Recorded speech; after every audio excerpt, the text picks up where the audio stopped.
Well, great morning, everyone. Oh my goodness.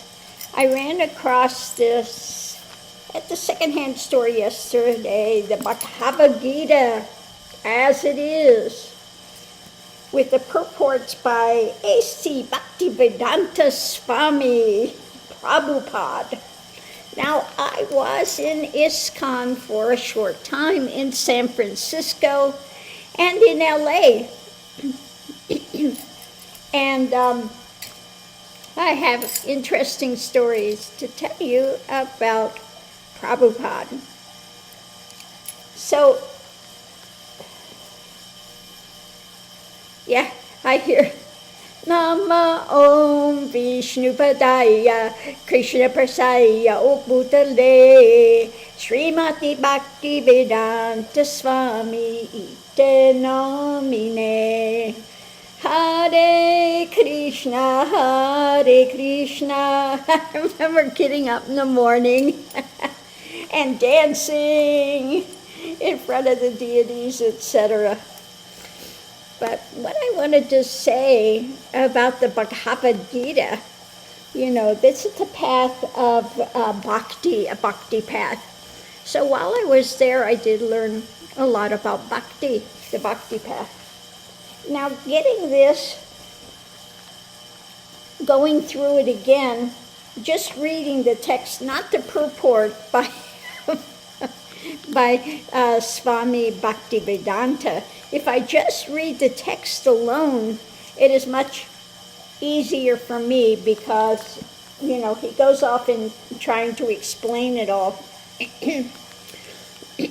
But it does point to some of the truth in the center of everything. Okay? It does have some salient pointings in it. But the difficulty that I find with it is that, and this always stuck with me, with Prabhupada, he knew more than he was teaching in the Bhagavad Gita, okay? He did know, because he always said, men have to be attached to something, so let them be attached to Krishna. And that's what he said. Now, he never did go into the Uddhava Gita. Now, the Uddhava Gita is the one that's written to his long-time devotee, where Krishna is telling his long-term devotee about basically Advaita before he left the planet. Okay? So the Bhagavad Gita points a little bit in that direction, but not fully. But the Uddhava Gita, the very last pointing that Krishna gave to his student, was about Advaita.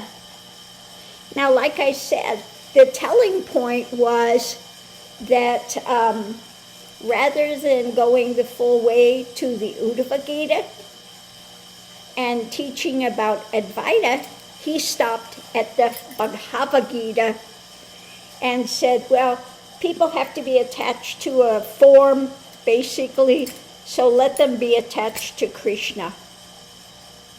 Yeah. Now, when I was in LA, I never took the Diksha there. I never became a full-time devotee there because I knew it wasn't my path. But when I was in LA, what happened was I was doing the flower mala for the deities.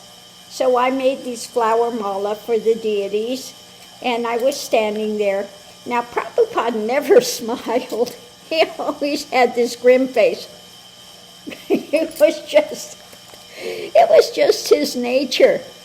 Okay? Very nice guy, but he never smiled. Prabhupada always had this sour face going on. But he went out for his morning walks, which he usually did with his very high devotees surrounding him. And when he was coming in, he's walking in, and then he stops and he looks at me and he goes, "Come on." Now this was highly unusual because, like I said, I was not one of his high devotees and things, but he had me come up to his personal quarters and put the mala on his personal deities that he had there. And he looked at me and said, you're going to reach realization in this lifetime. He actually told me that. And I just thank you, Prabhupada. And I left soon after that because it was not my path to stay in Krishna consciousness. So, but yes, he was right. I did reach realization in this lifetime. Now, the one thing, after he passed, when I was in India, I did go and I did go to, Vrindavan? Is it Vrindavan? I can't remember, but where his main thing is, and I did go there to honor him when I was living in India. And the one sad thing I have to say about it, Prabhupada would be very unhappy because when I was there in Krishna consciousness, you did not eat garlic, you did not eat onions, you did not eat the spicy things, okay? You're supposed to have more of a bland type of a diet. Well, now what they're doing there is really heavy spiced food. So Prabhupada would be spinning in his grave if he saw that they're eating this really spicy food, because all of his teachings were about, you're eating that spicy food, then you are, going to the lower dynamics of things. So he was very, very specific about not eating the spicy things. Now, I never eat spicy, but that's just me. It's not for spiritual. I cannot eat it. Not even black pepper.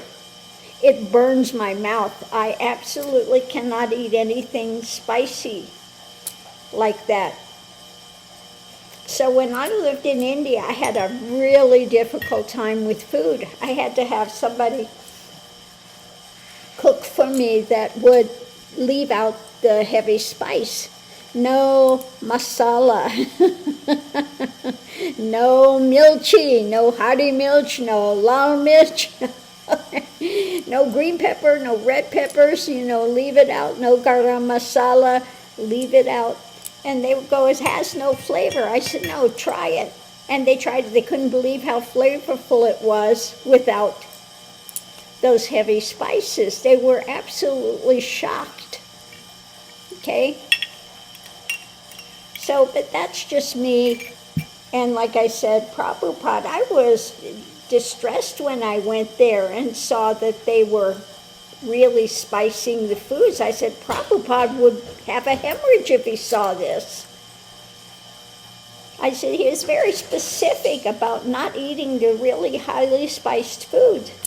How can you say you're following Prabhupada and you're doing this, So anyway, water under the bridge with that. It's changed, it's changed since he's gone. But again, going through the text here, it is interesting, now that I've gone through the whole of the path, because I was pretty still early in my journey when I was with ISKON. And I didn't get the full import of the text then. But going through it now, I can see the salient pointings that were being put out, okay? When, Arjuna on the battlefield didn't want to fight because some of them were relatives on the other side, and Krishna is telling him, everything's eternal. And you need to follow your path that you need to do, okay? But everything is eternal. So go do what you need to do. You're a warrior, you need to be a warrior. That's it. He was warrior class. Arjun was the warrior class, and he said, you've got to go do your duty, okay?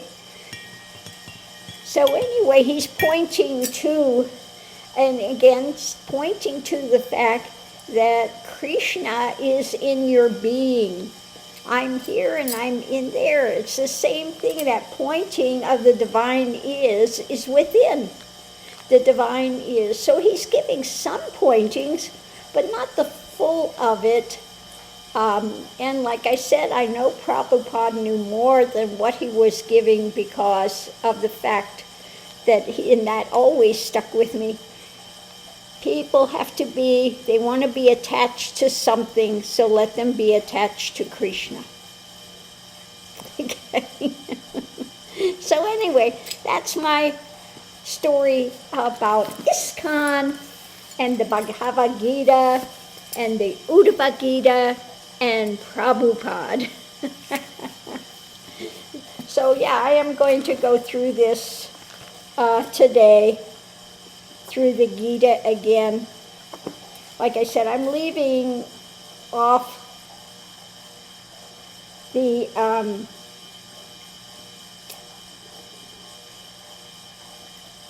the purport where he's explaining why you do this.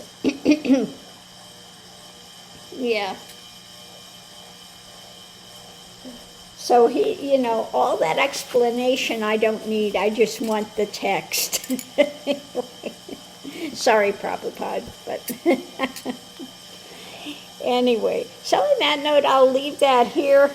I'm going to go through that today. I did get a few texts. I want to go through again the Tibetan Book of the Dead. Okay. Now, when I picked it up, and this one is really lovely. Look at this. This is such a great Tibetan Book of the Dead. It's got these beautiful illustrations in it. But when I picked up the Book of the Dead, what I realized and recognized going through it, that basically it is the Kundalini journey while you're here. Okay? Forget when you leave the body and they're reading it to you, going through the bardos. You face the bardos while you're in form if you are going through a Kundalini awakening. You go through the hungry ghosts, you go through all these are all different types of states of consciousness. Okay? And when I read it, it hit me, it was like, whoa, this is the Kundalini path. These are obstacles, things that you face that you have to go through, okay? Another one that I just got, I want to look at, is this one called Fearless Simplicity, and it's the about Dzogchen. Now, Dzogchen is the closest thing to what I teach. It's basically the path of non-duality, okay? And this one is by Tsoknyi Rinpoche, the Dzogchen way of living freely in a complex world. So I just want to go through and see what type of pointings that he's giving. It should be probably on the order of some things that I put in my one book, pointings from non-duality. Okay. Now that's the one that I put up on the post section the other day, one of the excerpts from that. Now that book, in the beginning, things are more of those types of pointings. Now the latter part of the book, you'll see where I'm going through and confronting those that are just on a warpath against me because when I started out in 1999, I started posting. They had, was it Yahoo groups? Was it Yahoo groups? Well, then the Yahoo groups went away, and during that time, I was answering every single thing that people were putting out question. And I had some there that you'll see in the back of the text of that book, where they were just coming after me tooth and nail, just, were so inflamed that I was a guru, a woman and a guru, and online. Because once the Yahoo groups ended, then they had the YouTube, and I went to YouTube when that started. And so that's all the conflict that I faced with these ones that wanted to intellectualize non-duality versus actually living in the state of non-duality. So you'll see those those things where I'm trying to continue to explain to them, and they're, going off on a tangent. So that's the second part of that book. Now, my favorite one for Dzogchen non-dual things is The Flight of the Garuda, which I do have here, and I'm going to go through again. But The Flight of the Garuda, if you want the Buddhist thing and non-dual texts, etc., The Flight of the Garuda is fabulous. I really love that text, and it's about non-duality. Now, if you're going and, I don't really recommend it for people still in the path, but the Ashtavakra Gita and the Vivek Chudamani, if you have imploded, okay, and you've had that great falling away, those are two really good texts to read to solidify things so you don't go back into replanting mind, okay? Because you want to be in the Turiyatita where the mind is still.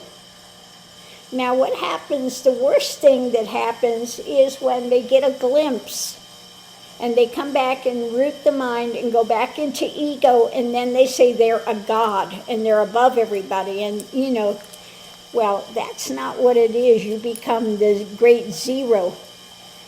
And internally, you see a physicality of form, but there's no sense of a doership. There's no sense of a meism. I know that can be frightening to people. But you find out you've never been born, you've never died. That eternal divine is the essence of being. So rather than elevating, you become the great zero. Okay? So again, people have a mistaken notion about realization. They want an ego to be elevated. But that's not what happens. The ego doesn't get elevated. The ego gets cut. Okay? It's like the Chandipat. If you read the Chandipat, it's about the story of Kali, Durga and Kali. The demons were taking over the earth. So they called on Durga to come fight them. Well, Kali is the absolute essence of Durga, the most potent. And the last demon that was fought was ego. Ego. That's the biggest demon, ego. So it's a great text to understand the path and the things that you use along the path, whether it's prayer or determination or, it's got all the different things that you use going through the path to get to realization. But the last thing to fall is that sense of meism, okay? And that goes, okay? That goes. And when that goes, it blows out. That's nibbana. Nirvana means blown out. It blows out all of the conditionings. Now the path through it, what drives me crazy is reading these books, and they want to. Now when I had my Kundalini journey, there was nothing. There was one book out by Lee Sanella, on Kundalini. That was it. There was nothing. Now every single bookstore you can find hundreds of books on Kundalini. But when I went through it, there was nothing. Absolutely no guidance, no nothing there. So I had to go through the hard way, which was actually good, because what I read on these books is a bunch of nonsense, basically. Oh, this chakra, and you have to open these chakras, and that one's blocked, and this nonsense. It's all, I'm sorry, BS. It's BS. The chakras are basically different layers and levels of consciousness. Okay? Just like the Tibetan Book of the Dead talks about different aspects of consciousness. And that, you'll read all about that in the book that I have out, Kundalini from Hell to Heaven, that states about the different layers of consciousness that one has to go through. Okay? Fight, flight, personal powers, the meism, the compassion, what you're speaking, what you're seeing, the mental, all of those things are different layers of consciousness. Okay? So that's what the chakras are. It's basically levels and layers of consciousness. So when I hear them say, oh, this is blocked, that's blocked, you got to do, I'm just like, oh, please, come on, wake up. But anyway, that's what's in there about how to traverse the journey, different pointers along the way that come out from my own journey and experience with traveling through all of that. And basically ways to navigate. They just give pointers, okay? So that's in the Kundalini from Hell to Heaven. And the Song of the Butterfly just is snippets on tons of subjects. Tons and tons of subjects. So it's good for somebody that wants to have little highlighted things on a ton of different subjects, okay? But, yeah. When I first came out, and it takes a good 10 years to ground again when everything implodes and falls away. And it takes years to be able to say me, my, I again, because when it's all blown out, there is no sense of a personalized me, okay? So to use that word it's not that you're trying to be elevated or something. It's not there.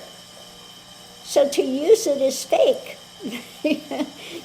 So you have to get back to be able to have relevant conversation to aid those if you want to help them to go from the dual mindset to the non-dual, okay? And what I rapidly found was people really don't want realization when they understand what it is. They want to just have more control of their life, etc., okay? So, that's why I did have the Guru Swamiji, you'll see that YouTube channel. But I stopped posting there because really what I found is people do not want to go forward to realization. The path is difficult. They want something easy. They want to play at spirituality. They just I want something to make my life better. I want to have a way to be in more control. I want to, I want. I don't want to diminish the I want to have a bigger I. So when they find that realization is not getting a bigger I, that it's blowing out the I, they're like, oh, no, I don't want that.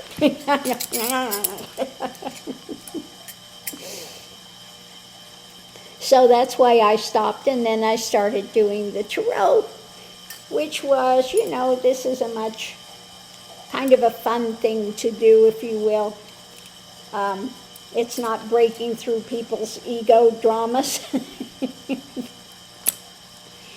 So yeah, so I started doing the tarot site. For fun.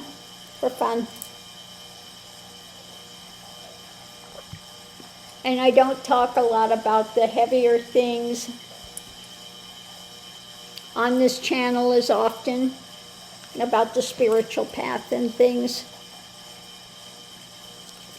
I think that a lot of people here don't even know that I'm a guru, that I've been a guru.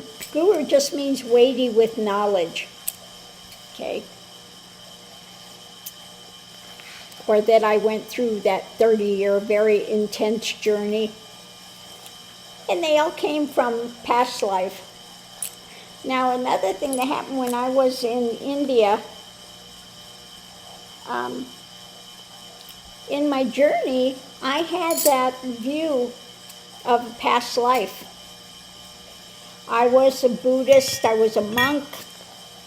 I was doing this ceremony, the Chit ceremony, and I went crazy in that lifetime. I didn't complete. I went absolutely insane, because what happened was you invite the hungry ghosts to feed on your flesh, and I'm going, yeah, great, this is, so, yeah, just do that. And it became very real for me, okay?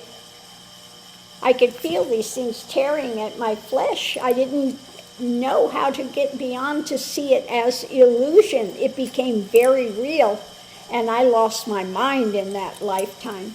Now, when I was in India, I was up in Dharamsala, and was speaking this with this one monk, and I've seen him before. He's on, they've had some video about him. He's a very high monk there. And he goes, "You were a monk in your last life. Why are you a woman now?" I just laughed at him. And I said, well, we have to be born into something. And I told him that, really now there needs to be a balance shift in realization and stuff. And I said, it's not that women could not get realization. And the problem is still in India, the women are not given the same things that the men are. Yeah. But the reason so many more men will realize, because they can leave the families. The women had to stay there, take care of their families, the children, his parents, etc. So they didn't have the opportunity to go out and sit and meditate, to go out in the caves, to go out and to confront the mind. They were too busy doing household duties. So it wasn't that they were not capable. And that's why I love Tara so much, because Tara, the story of Tara, she was out in this field and was doing some practice things, and the guys come along, oh, that's such a lovely practice. Too bad you're not a male, so you could get realization.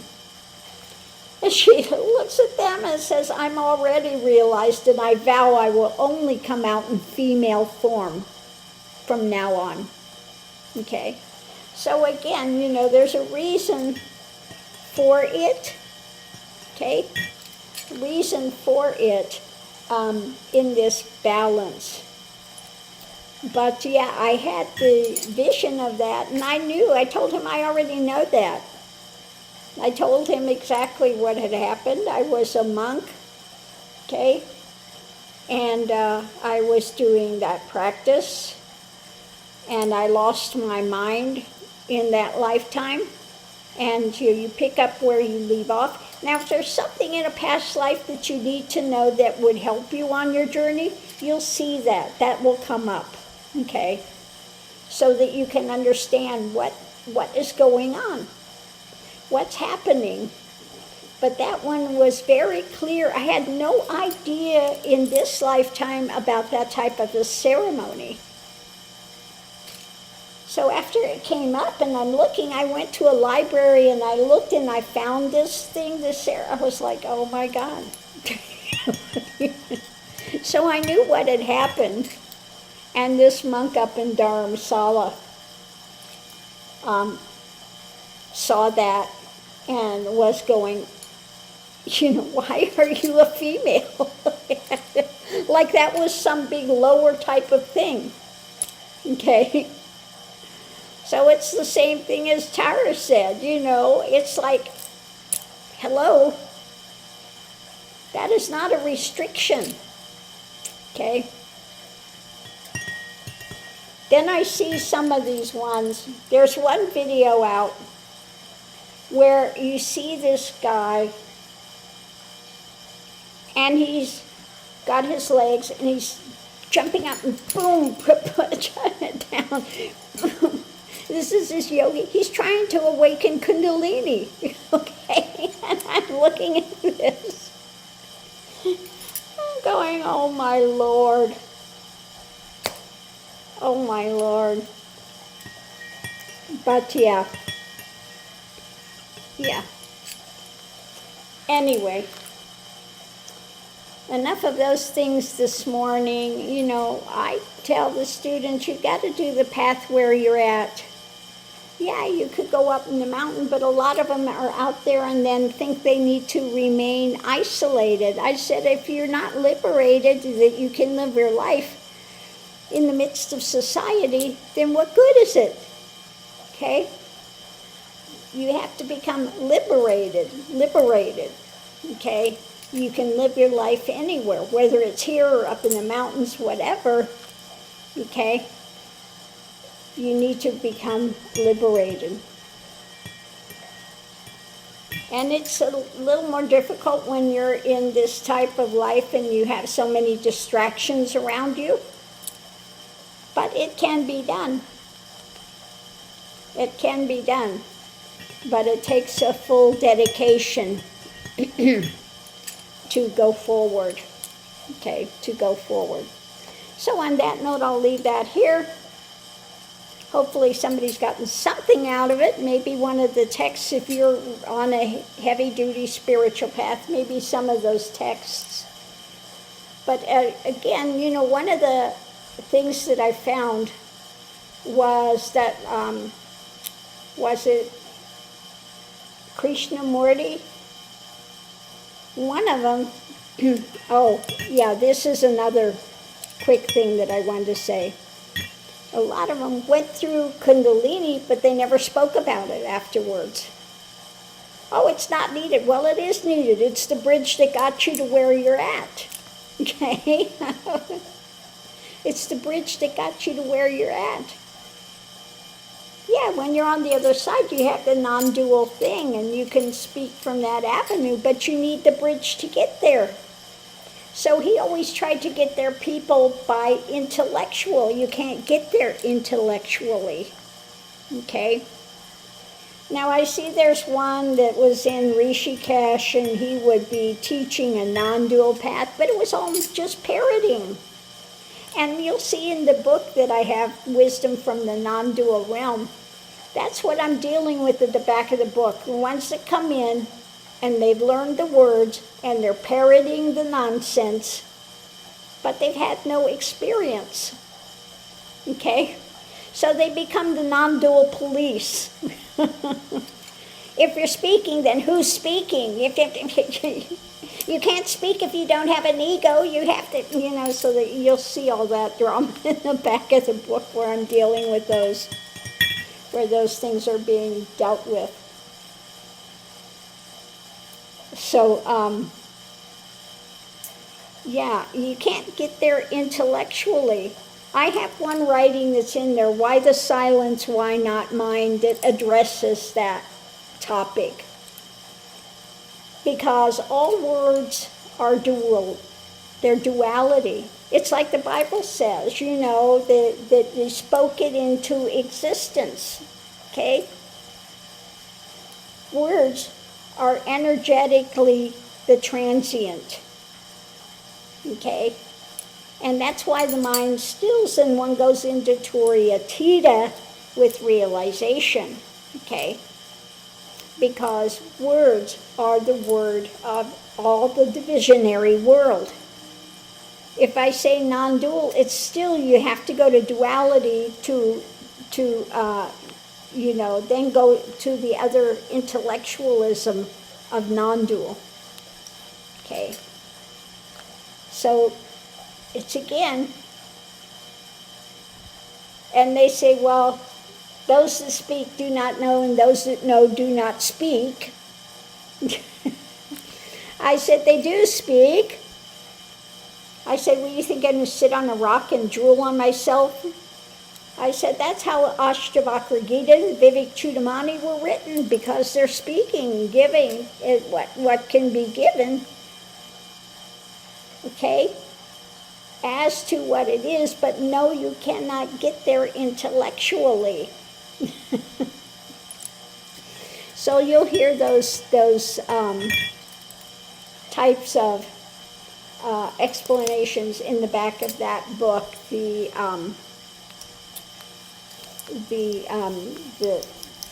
wisdom from the realm of non-duality, that book. Yeah. Anyway, you see the same things, pointings, whether it's in the Bible, whether it's Buddhist, whether it's Hindu, you see the same pointings. They're just spoken in a little bit of a different language based on the cultural dynamic that the people are in. But it's the same pointings. The same pointings. Fear not. Bhagavad Gita, same thing. Fear not. Go do your duty. Okay? Same thing, same pointings, same thing. If you have the eyes to see and the ears to hear, you'll see that same line going through all of the spiritual texts at the deepest level. Okay?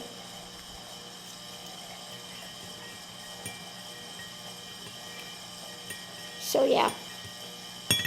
Anyway, thanks for tuning in. If you've gone the whole way of this video, congratulations. Oh my goodness. Yeah. And we just keep going, another day. Thanks for tuning in, and we'll see you online. And yes, in a few seconds I'll get the cards out and we'll look and see what they're going to point to today.